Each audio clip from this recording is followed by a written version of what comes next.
আমি এখন আমার গ্রামের পানের বরের মধ্যে আছি। পান পাতা খাই না এরকম লোক খুব কমই দেখা যায়।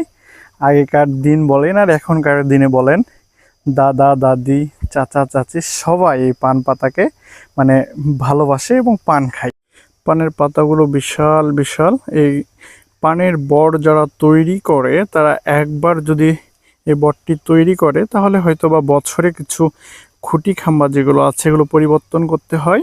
এছাড়া পান কখনো মানে গাছ কখনো আর নষ্ট হয় না। একটি গাছই অনেক দিন যাবৎ বেঁচে থাকে এবং প্রচুর পরিমাণে পান হয়ে থাকে। আর এই পানগুলো অনেক সুস্বাদুও হয়ে থাকে।